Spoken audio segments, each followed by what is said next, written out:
乡亲朋友大家好，欢迎收看《村民大会》，我是吴思怡。清明前后呢，开末夜好杂嘅时节咯。看到艺术风，归属嘅就系长杂下来嘅末夜，也系采啲人讲嘅抢末。一个抢末呢，其做係拿来做采末韩国末节。故所讲呢，一个末夜哦，一个生产加出，整体讲系当高。讲到末夜呢，大家听做会想到新义乡，新义乡也下系做得讲系全台湾第二大嘅末夜产区。韩国也大边呢，做末夜已经当久嘅。不过按多年来呢，其实末夜嘅销售市场，无外销嘅，也主要都系卖到国内嘅市场上。故所无论係生产方面，也係推廣加工業方面，農民都要遇到一定嘅問題。所以呢，也嘅產業按用同其迅速嘅發展下去，用嘅批定有限農業也得附加價值，帶動在地嘅農產經濟咯。今日就將我嚟討論。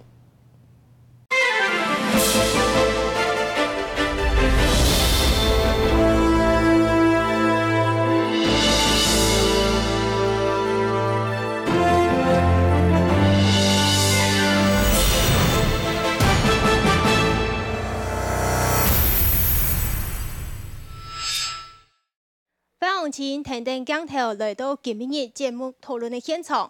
今日呢，啲一按講嘅素材就了解哦。我背後呢就係末夜樹，不過一下呢末夜樹愛開始摘嘅時節，故作係農民千無限嘅時節度。田定呢就係進入今日嘅討論，下來為大家紹介今日嘅來賓。頭位來賓係農委會農糧署中期分署嘅副分署長林美華。主持人好，各位鄉親大家好。聽呢位來賓係南投縣農業處嘅副處長林美竹。主持人好，各位鄉親大家好。第三位來賓呢係在地嘅新義鄉農會行銷企劃組的專員蕭泰生蕭專員。主持人好，各位鄉民大家好。前面來賓係南開科技大學有限事業內嘅教授羅明奎羅教授。主持人安早，各位鄉親大家早。朋友，韓國台下呢看到當都係在地種末夜嘅農民，今日呢等來到鴉片參加節目嘅討論。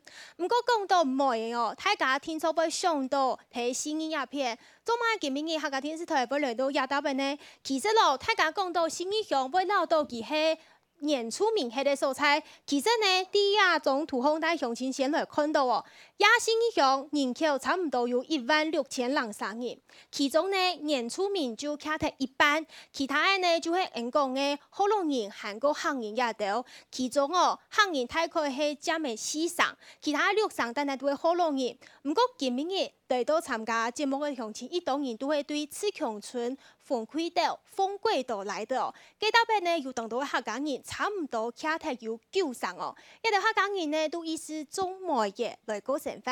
下來呢透過影片帶大家來看末夜同鳳溪島有乜嘅客家故事。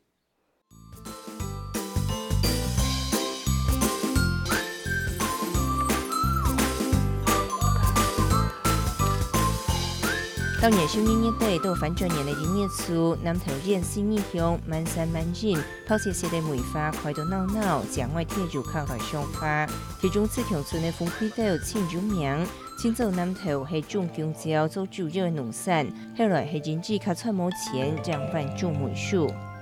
當年香蕉海拔比較高，那個生長比較慢，到了市場以後，那個價格跟不上經濟的那種考量，所以說就試着種比較耐寒的梅樹。平均開派800到900公尺安高嘅鳳溪島，同日本樹咁慢，本來係種香蕉，但是因住開派安高，生長期較慢，太適係變唔過平地種嘅香蕉。陳建芬嘅阿爸同鄰舍起種講20頭，做下有60頭，較唔驚寒嘅梅樹。梅園區裡面第一批的其中一棵，目前已知它的樹圍是380幾公分，樹圍380幾公分，大約80-90年前鳳溪島的第一批梅樹。種咗10年，開始有規模，未看到經濟效益。過後頭種苗曬過來抗年，未停見到鳳溪島開派較大嘅萎縮一種。這邊鳳溪島早年都是樟樹很多。大的樟树，他们是做樟脑油最主要的材料。那么做的樟脑油以后，很多就在它的樟脑寮的周边比较平坦的地方就定居下来了。定居下来以后，就慢慢的就从事农业的工作。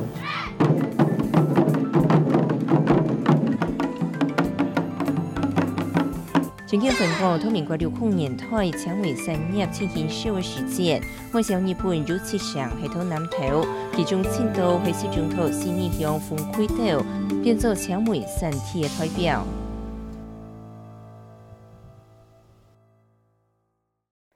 家头样片上看到哦，其实呢，新义乡做得讲是南投地区真主要种煤嘅所在。不过，下来看到嘅，其实规个南投县哦。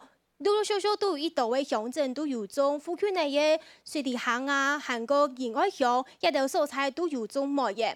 不过，对亚下全台湾种煤嘅面积来看，亚下呢，地名係高雄，有差唔多1366.0公顷。不过，南投县请书记细细地听听，差唔多係1356公顷人哦。下來前面看到係東埔，台東一片沒有種煤嘅，不過佢面積就冇咁多，差唔多係700公頃。係講用1公頃呢種嘅煤嘅生產嚟到1萬公斤來算，差唔多一年的南投縣一片煤嘅產量就會有13560公噸，也係算係一個較平常正常嘅一個產量。鬼野南投县可以产的梅子的面积就有1萬多公噸，这是一个比较正常的量啦。那我们刚刚有讲到说，其实历经我们梅子的产业在南投在地已经非常的悠久，有悠久的历史，在地也有很多的梅树是超过了80年以上的。那其实这样就可以看出，梅子在信义乡其实是。以前是已经发展到现在已经非常久了。那过去在南投这边啊，其实其中的煤哦是由4500公顷按度，用要按度呢？嗰時主要係外銷賣到日本去，因為日本人當好生煤嘅咩，韓國台灣自家種嘅煤品質當好，嗰時單賣到日本去過後呢，其實菜地人就競爭競鬥，越來越多人都會種梅子，然後把梅子當成自己主要的生計來源。那現在其實我們剛好看到數據，現在南投縣種的梅子已經不到那個時候興盛時期的一半，現在剩下1000多公頃。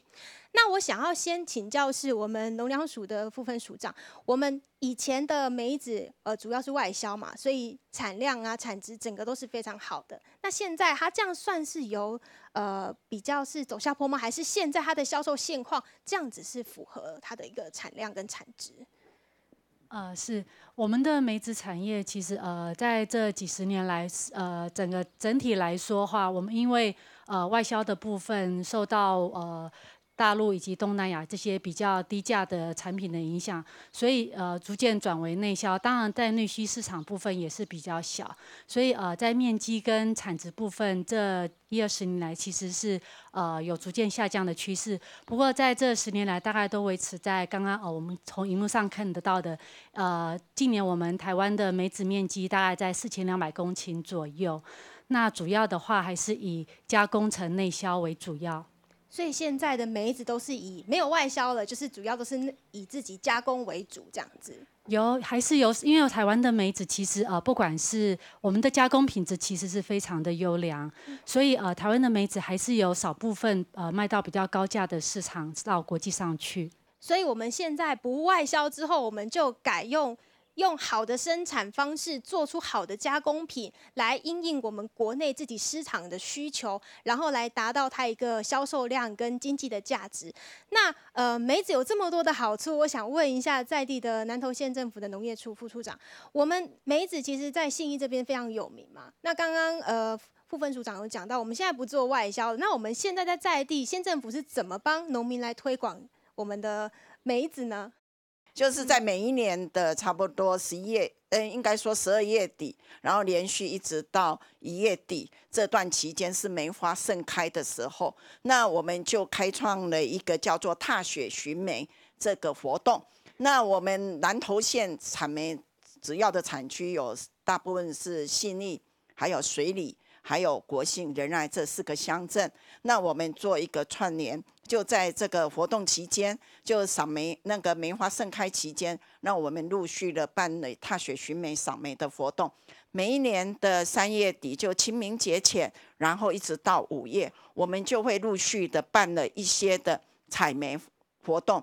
那就千人柔梅，就在今年我们下个礼拜就开始了，由细腻做一个起头，再做一个千人柔梅的活动，然后陆续的，那这些活动都会带进大量的游客到我们的细腻，到我们的产地消费以外，那出去都会当然带很多的伴手礼。我们都知道梅的制品很多，那我们刚才署长也说，外销的部分除了梅胚以外，梅产品也都是外销到国外去，大家都说台湾梅好，南投梅好。谢谢副处长哦。在地的农会其实是梅子主要是他们农会的一个主力。那我想请问一下肖专员，信义乡农会在梅子这项产品上面，我们是推广了很久吗？还是其实这个梅花季的活动，听说已经办了有20年这么久了？是的。自从921之后呢，就是农会这边就开始转型，把这个梅子的部分呢做了不同的加工。那我们因应的就是它产的时候的一个熟度，拿来做不同的加工。那初步刚开始采收的时候，我们就会开始做比如说我们的脆梅啦、梅金啦、乌梅这一类的商品。那再来大概4月中旬7、8分熟的梅子呢，我们再来做成我们的 Q 梅。那完熟的梅子做成我们的梅酒，以及我们的梅醋跟梅酱。那我们就是尽力在把产品的部分呢，就是把它延伸的越广越多，那来增加我们收购在地农民梅子的这个部分，这样子。好，谢谢肖专员。其实梅的上市过后呢，采地的附加价值都紧带起来啦。梅叶做唔得起起拿来是，它不能鲜食，不过它可以做加工品，可以办活动。那老师，黑暗哪一发梅叶其实疑问我社会，按哪一方式来推广，是不是也不是件坏事？没去带动采地的发展一种方式。安尼大家都知吼，安尼梅的吼，其迄农作物，农作物其主要生长的季节不同，其有不同的样貌。所以安尼游客吼，来到安尼呀梅的乡吼，看乜个东西，安尼大家来思考看啊，毋好讲只有梅花甲哈长来了，无梅花甲哈。怎样来了？所以安尼采天因大家吼，来详细的讨论。没有梅花的时候，没有梅子的时候，我们这个信义乡好山好水，其实风景很好，生态也非常的好。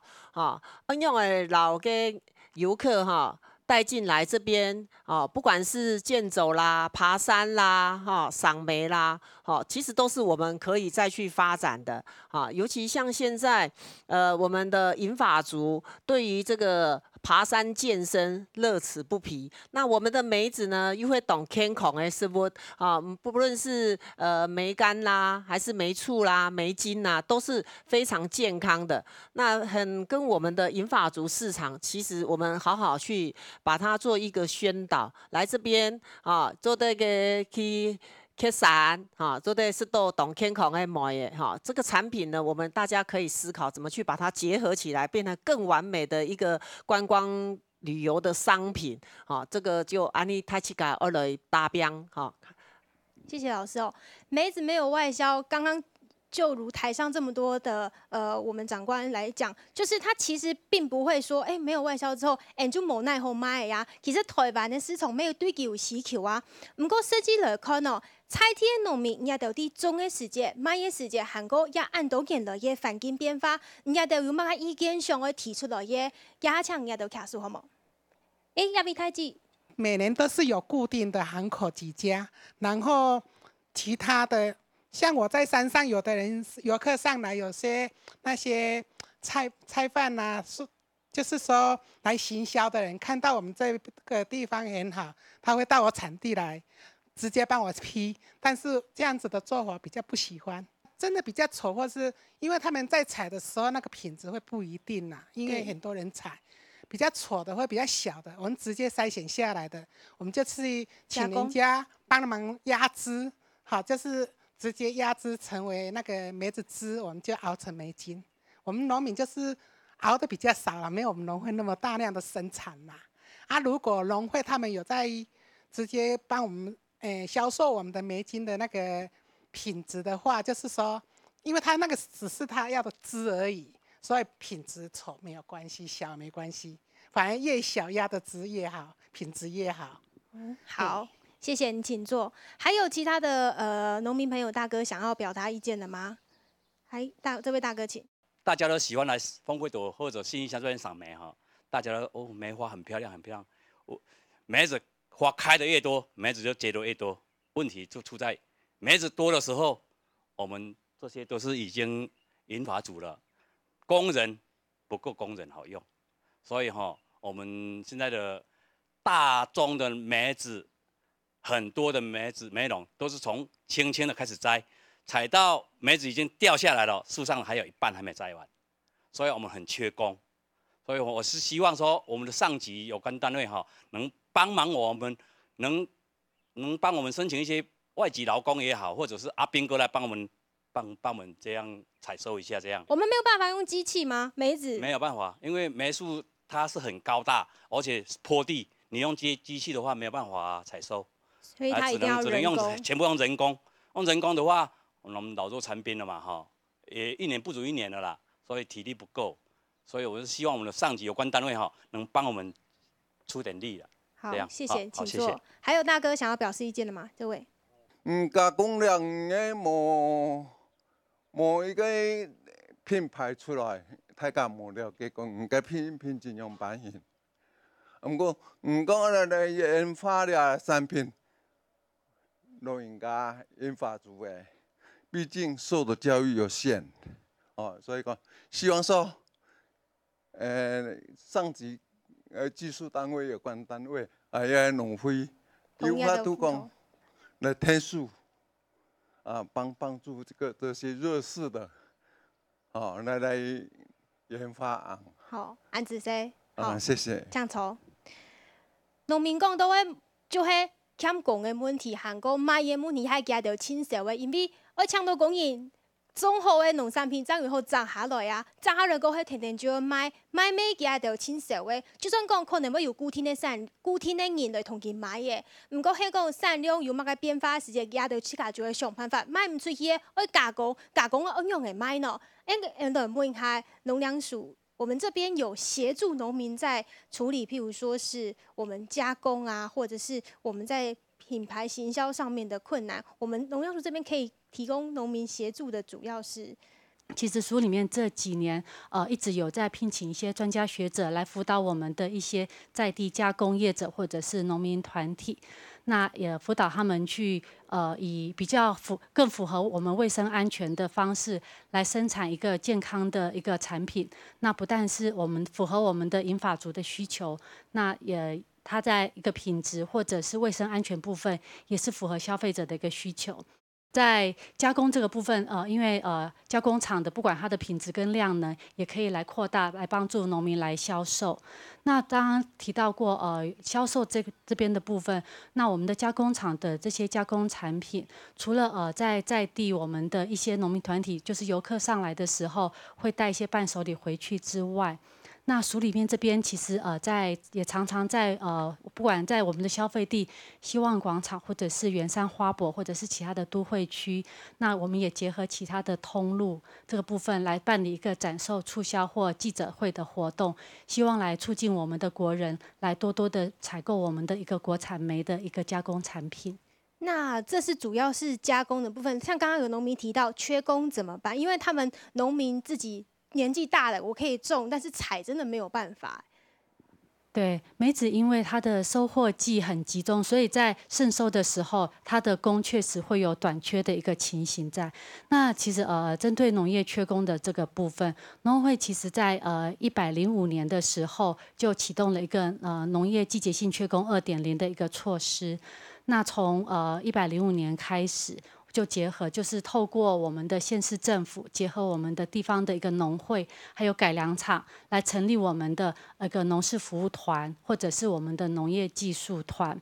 那我们也盘点各地一个不同产业、不同季节的缺工的产业以及缺工的季节的一个情形，希望可以把它凑成一个全年性可以派工的一个环境。107年，我们政府的目标是希望能够再新增34个农事服务团。那我们希望可以解决我们的缺工情形。那去年已经解决了我们大概盘点之后解决了20%的一个缺工的状况。那今年107年，我们希望透过新增农事服务团和农业技术团这个部分，可以解决50%的一个缺工情况。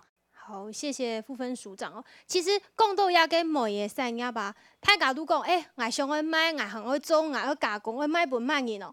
刚大家没有讲到，其实规个每个市场嘅变化真紧动态。对民国70年代起始呢，菜体种每个产量紧来紧提高。到了80年的时间呢，嗰阵时算係每个紧来紧发展的时间咯。因正嗰阵时，单单都爱说话买到国外去，唔过下来呢，天天呢就输到嘅，加讲到嘅中国係較便宜的每个开始买到市场上去嘅，東南亞咩要，故說呢國產的每個正經就講有數到動態影響，差唔多啲民國85年的時間咯。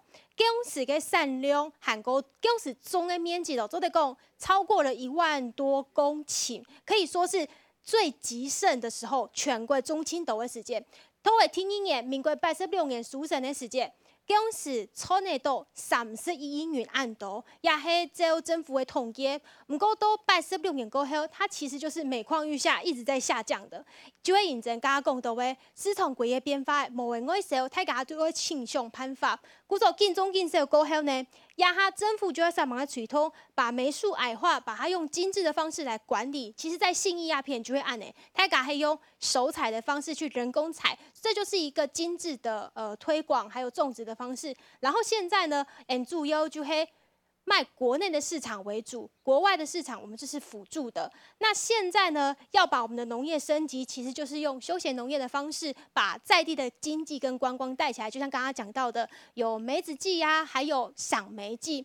不過實際我們要回到產銷的層面上來講的話，今年梅子它到底產銷的現況是什麼呢？透過樣片再過來看。來差多陣，冚唪去摘咪摘啊！我差多年的行路。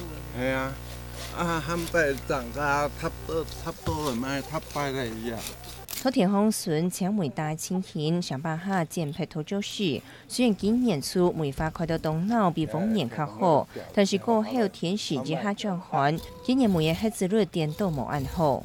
從上下計落上落雪東南家下吼，而家開花，因為分做慢，吼做變化，像今年咧做變化都冇太易，以為冇掉了，慢慢發育掉了。多數經濟量少，本農民無期待價市勢較高調，但是去年所謂嘅運勢，未在高本擔頭賣，價市係照品質影響當道。青糕雖然有1公斤145克嘅，但是未有到無20克嘅價市。而富市嘅澎賣1公斤28克上下，未比往年40到50便宜當道。俺哋用嘅呢變做較少咧，用而家工廠從去年嘅價市還有20萬用，1公斤啊。你想講用烤的，按大粒的按摘去賣本市的，按細粒的按就烤下來本工廠。但是梅樹種植多年，維持產量而付出的成本佫較高。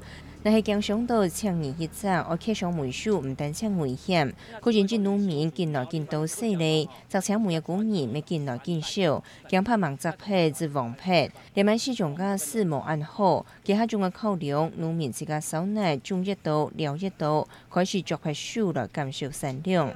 我個人的話，我的買氣當然是有一點上升啦。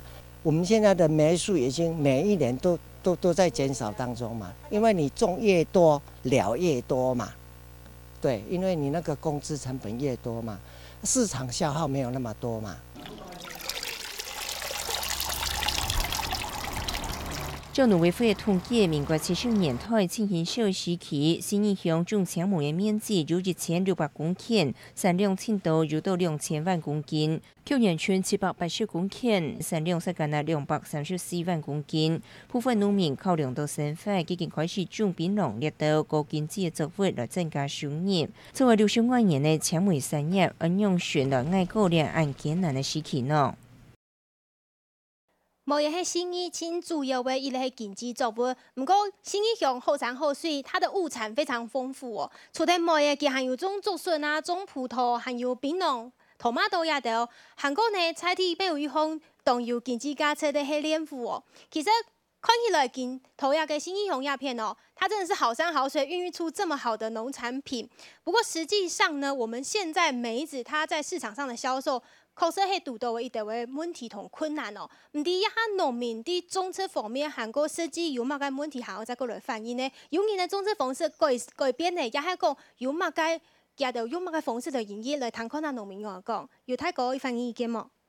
梅子因為是沒落的產業，好，在新義鄉已經式微了，已經慢慢砍光了。所以這個改天如果說大家想要到新義鄉要來賞梅花的話，哈，可能啦哈，要找。因為大家現在陸陸續續哈，已經慢慢的就跟它砍掉了。因為第一個，我們種梅子不是要吃飯，而不是要賞梅花，我們是要吃飯。我們要賣梅子，我們要吃飯。因為梅子銷路不好，好，你像我的話，因為我的梅子也蠻多的，我自己就想辦法，我就改變我的那個耕作方式，我走有機路線，所以我跟大家的梅子做一個區隔。好，這個是我自己。好，改變我自己那個，因為講真的，我們的政府真的我們不敢靠了，我們還是希望說政府哈能夠考慮到實際的東西，不要一些哈講一些在天上的東西，我們看得到哈吃不到的，講真的哈這種東西對我們二度傷害哈，講真的我們很不願意看到了哈，謝謝。謝謝。那還有鄉親要反映意見的嗎？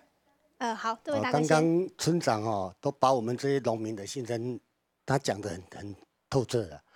哦，一般的我們耕作的農民哦，都希望說我們自己種的東西生越多越好。可是啊，梅子啊，就跟其他的耕作物不一樣。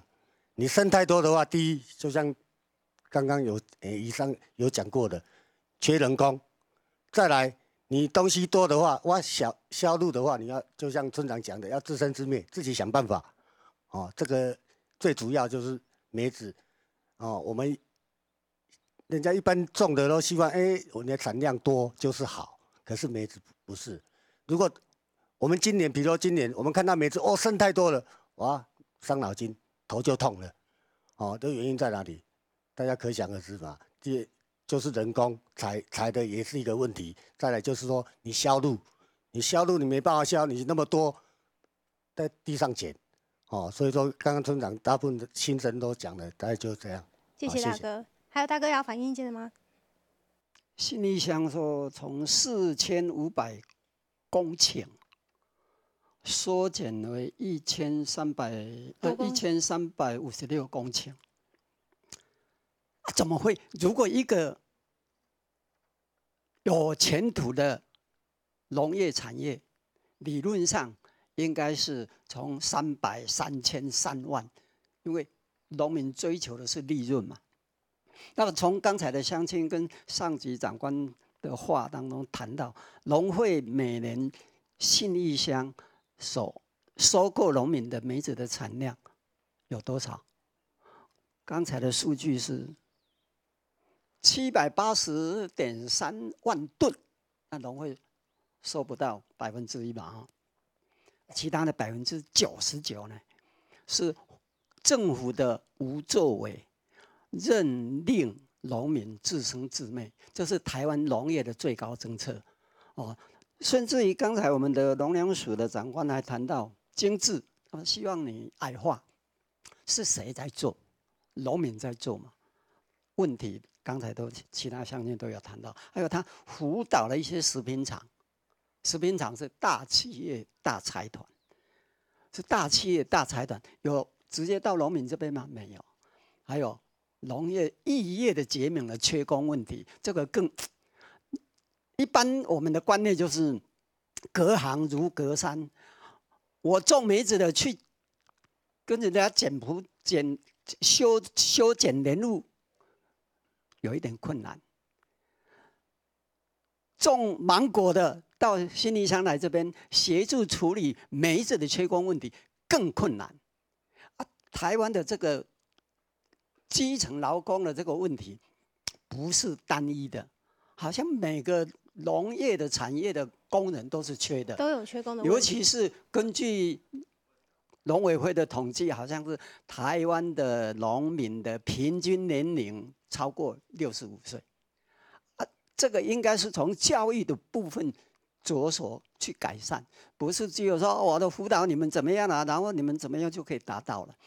我们乡亲，尤其是今天的主题梅农，比较希望能够听到的是，我做哪一件事情，哪一个政策能够落实到你们每一个农户、每一个农民的手上。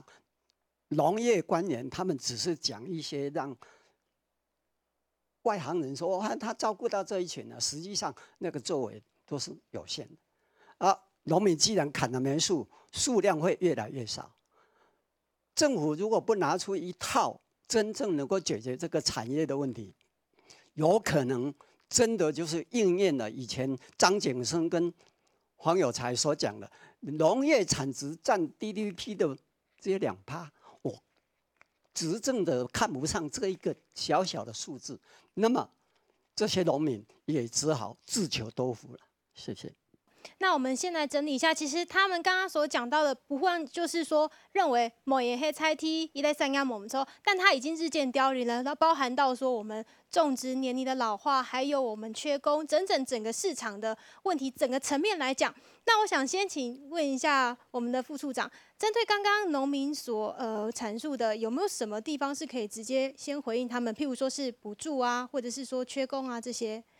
那有关于缺工这个区块哈，我们县长在那个刚一发生缺工的时候，因为南投生物多样性，各种产业也相当的多，那县长对这个部分也极力的反映哦，透过内政部、劳动部还有农委会极力，因为我们都知道，我想大部分都是希望引进外来的劳工这个区块真的是关卡重重啊那必须要透过内政部还有劳动部这一个区块，但是我们政府也这方面极力的反映，那中央也给我们予以回应就像刚才分署长、副分署长所表示的，就缺工这个区块那我们也成立了农耕团嘛那我们也透过公所或农会看大家是不是要做一个那个调配的那个乡镇。那目前我们南投县是由中寮乡农会来负责这个区块，结合了13个乡镇。那如果有缺工，向他做反映。那刚才有说，盛产的时候怎么办？那少产的时候，它的梅颗粒就大，品质就大。那盛产的时候梅子就小，所以我们也都知道各个修区，尤其在自强爱国村长也都是带头的，然后这个部分我们做青梅。做梅精，你看咯，1公斤的梅萃取20克的梅，所以小梅的时候，刚才也有村民反映啊，我会分啊，然后消费者有时候都到现场来订购，但是他还希望能够透分级包装到台北市场这样产销才一致性嘛。所以县政府不是不做，县政府是认真的在做，农民高兴，政府也很高兴。谢谢。谢谢副处长农会实际上可以提供他们协助的，会像是譬如说他们收购的问题啊，人力不够的问题，我们这边都能办法像实力吗？像是刚刚的那个。那农会能做的部分，因为其实本身农会的加工厂大小就是有限，那能够收购的量，我们也是尽量去增加。那我们也透过了，就像刚刚讲的产品的开发，去增加收购的量。那我们也是尽力的去协助农民这一块。所以今年会有我们过去或是现在有农民提出申请说，我的园子缺少工人，我需要申请，譬如说是刚刚的农事服务团还是什么进来这边跟农会这样申请吗？农事服务团这一块的话，应该算是今年才成立的部分，所以这个部分的话，还是有可能有相关的讯息也还没有很透明化，或者是说很大量的让农民们来知道。那我想这个部分应该也是有关于就是产业别不同。那在衔接上可能还是有一些问题要去做。就实际上，如果农民真的申请了进来，还是需要一段时间来磨合，这是绝对的。当然是的。OK， 好，谢谢。刚刚大家讲到就是梅子的产销现况，好像是没落中的产业。不过，亚个产业我用的同期发展起来，提高给附加价车，再过来看样片。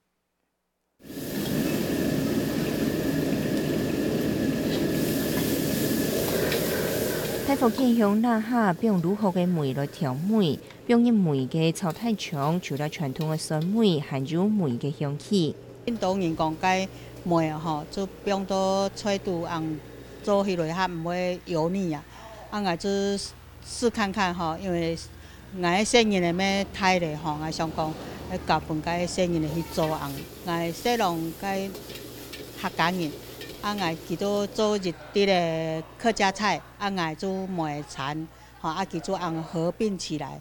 台湾青梅的产业往摆主要系做外销，但是外销的市场今落唔好了后，就要卖去加工厂，要输到中国、东南亚列的国家，较便宜的原料来抢市场。甘那日时卖青梅收入有限，所以新义乡农会葡萄梅园转型做观光，来减少民俗传统。20年前，我们就发现到，其实我们不要说只是在辅导梅子的产销，我想说这个梅那么漂亮，应该提升到3级的产业。是在踏雪型梅这一个部分，我自认为这是我觉得说比较骄傲的。全世界赏梅最漂亮的地方就是在信义乡。多少系梅花季差不多1个月的时间，农民的收入就显明增加，但是农会跟那收缴当年产量的19日，为了消化群的救祥，农民跟那些自家好做菜梅、球梅、梅酒、梅刺、梅尖列到加工品，还系渠道行销的通路太少。我们做成品之后，我们要销出去这个管道的话，不能说局限说在这个梅花季啦，就是看平常一年四季除了栽培之外还看能不能再找一个通路，说把我们做的所有的产品能够让消费者知道说我们这边是道地的自己农民加工的。农民讲，台湾人太时对梅的认识无按多，青梅梅唔系是次就拿来施的，而是加工。青梅的价势就要看市场的变化，但是加工食品做下系成本，打开内销市场，则增加民众对梅的了解。其实一粒细细粒的梅哦，就当到的使用价车，图鸦片呢，做得看到，就是长摘啊下来的青梅，佮呢，迄讲同期做到其他的产品，像也被摆到案头哦。有农民自己做的，也有在地农会的产品。我们刚刚有提到，其实在地的梅子它有很多的附加价值啊。12月底到1月初，做的看梅花，刚刚讲到青岛你们来看。然后呢，梅子季现在正值采收的时候，我们县政府有办活动，在地的农民也可以带着乡亲、民众一起 DIY 体验怎么做脆梅。那还有什么样子的附加价值？就像刚刚提到的，我们可以做产品，做完产品之后。我们可以推休闲农业，迄讲以后来也了，做得卖东西转去抢饮食，同期讲也系新义采体验农产品。农会很努力在做，但是刚才提到农会它的加工的动能有限，它能收购量也有限，剩下的就是农民要自己来想办法把它销售。除了我们卖到市场上，我们交给欢娜、交给行口，我们自己去卖之外，剩下的有部分农民也会拿来做成加工品。加工品跟休闲农业，大家怎么来推广？大家在实际操作的时候有没有遇到什么样的困难？还有意见要提出的，再开放乡亲来表示。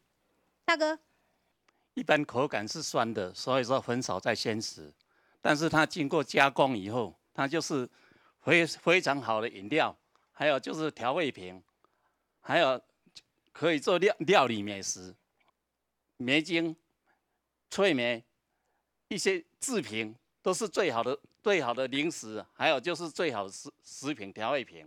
那还有其他大哥想要表示意见的吗？这位大哥，那我们是想说，如果可以的话，除了花季之外，可以请政府或者是有相关这个单位可以协助我们，就是说在不是花季的时候，或者是说不是采梅季的时候，可以让我们有一个比较好的这种销售平台啊，哈，就是说，比方说我们今年有时候要有感觉说露营为什么不行呢？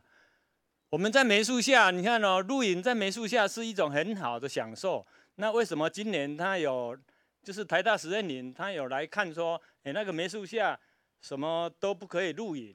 那我们就觉得很奇怪，是不是可以请长官给我们协助跟辅导？好，谢谢大哥。还有乡亲想要表示意见的吗？好，村长你再补充。农粮署这边是不是帮我们推一个？因为很早的时候有一个农委会的主委到信义乡来开说明会，那个时候要选举的，他问我们说需要什么补助，那个时候我跟他讲，信义乡的农民什么补助都不要，我只要你要求公家机关，公家机关就是政府机关了你们只要叫一个便当，便当里头要求他放1颗梅子，很简单，对不对？对不对？对的话鼓掌一下好不好？对，好，我们只要求说便当里头放1颗梅子，就那么容易，政府做不到。好这个处长的话，副处长，是不是这个区块麻烦你带回去讨论一下？因为这个东西梅子放在便当里头可以保鲜，便当不会坏掉。好，再来一点，我们农民最喜欢的是什么？因为这样的话，我们梅子的价格会稳定。大雄亲的看到一种图哦，亚种图我个做在讲，差不多包含的范围都是我们自强爱国休区这个部分。其实刚刚讲到的美伐散规，大家下了交流道之后，就会先从这个台21线，大家说的新中横公路这边，先进到这边信义乡。信义乡进来之后呢，主要的赏梅的路线是头59线，它可以通到丰贵斗。但现在我们今天来到的是乌松仑森林休闲区，这边其实景致是比丰贵斗那边还要好的，因为丰贵斗这边哦，槟榔树、韩国梅的树都中强哈，不过都亚边呢，它的梅子相对的是非常的美的。不过好奇的是，这边有这么好的风景，那刚刚大家提到说，我们的产销还是有出问题，我们平常其实没有人呢。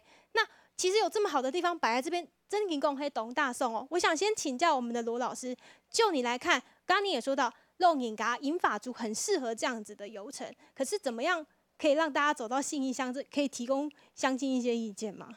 咱那个游程的安排地点想，因来到那边来了。好，我们的景点在哪里啊？所以呢，我们的梅园底下很漂亮，不能露营，我们可不可以野餐？可不可以吃便当？啊，那我们要去想办法，去拿出我们自己的看家本领，知道我们的特点在哪里我们的景点要去创造出来让大家可以来这边玩。那第二个呢，交通的问题，现在呢公车进来我知道是很少的。那长辈如果要来到信义乡这个交通的问题呢，是我们大家要去想办法克服的。如果他们是搭游览车来，那游览车应该要停放在哪里？哪些路线是适合他们来健走的？那第三个部分呢，就是我们的吃跟住，刚刚有建议说，我们要研发我们自己的这个梅子便当啦，那他带着便当，他就可以去走路了。那住的部分呢，我们的一些指标跟这个路线说实在的，在网路上。现在是网络的时代，网络行销的时代，所以各位乡亲建议他甲个数据拿起来他才会甲老安尼去甲翕相起来，资讯丢出去那如果我们的资讯在网络上比较容易被收集到，人家要到哪里吃，要到哪里住，就解决一半了。你站在消费者的立场来想，佢来压位，佢应用的来，当然做先数据拿出来先看筹码该查来，到哪里带位，到哪里吃饭，全部做先事先规划好，他才会来。有以下嘅建议啦，安尼3岁以后，不过呢，安尼路方的指标实在还有进步的空间啦。不过要路方的指标我建议讲由公部门来做，公信力较好哦，安尼牙手臂安样一撸来吼，看大家有得挂个缝布条的啦，还有个上面布条的啦，吼，叫做太七架，可人家话，嘿，佮也迄由公部门来挂法吼，游客来到呀，其实较放心。哦，也都到那边几多公里，吼，就唔会走唔错路，哦，当然安尼去讲没有达标啦，哈，所以安尼有关于这个观光休闲的部分，哈，他搞了10块，安尼休闲资源都那边，啊，那休闲资源安尼转都变休闲活动。哦，也哈市场他家在搞嘛个东西，安尼要导你的资源，转变到安尼的休闲活动。而满足现在的旅客需要，哦，那所以这个休闲资源呢，哦，就安尼太市价菜地人怎会伫资源到那边，哦，安尼市价到那边，记得市场爱嘛该，哦，我来了我人叫我应变，记得也搞嘛该，哦，安尼来编辑从嘛该，记得休闲活动啊，一定要跟休闲资源活动还要让它健康。啊，去做一个结合啊，希望我们的这个梅子产业可以越来越好。谢谢。谢谢老师。那销售专员，我想请教，刚刚大家都说，其实农会有这么多资源做这么好的产品，你们也有一个还不错的行销平台，像你们这样的展售方式或者说推广，有办法也复制或者说辅导给农民吗？那我想，如果在农民在加工这一块，他们有可以转型，或者是说更精进的话，我相信对他们来讲也是有非常大的一个帮助。但是这要配合政府的政策去做一个申请哦。那再来就是说像产品的开发，那可能小农的部分它的量没那么多，但是就是其实量没那么多，就是需要更精致化需要更精致化。那其实每个人家里基本上家家户户都会做梅精。梅精就是精致化的一个部分，对，这是一个部分。那我想这是一个起头。那后续的部分就是要让农民自己本身生产的部分，就是不会去像我们大量生产我们可能会有一些所谓的安定剂。那农民的部分可以去诉求我的东西就是健康。我想这个可以做一个区隔。那怎么样子让消费者来到我们这边旅游的时候来做一个购买？那他消费者现在是以健康为导向那农会也有部分的商品是这样子，那农民的部分就可以用这个去做一个诉求跟产品的一个开发。老师说，可不可以协助在地农民，我们指标做清楚？我们即便办了做这么多的活动，我们要怎么串联，让大家知道说，我来信义可以去哪里玩，哪里玩，哪里玩？这个公部门、县政府这边有办法出力帮大家来做。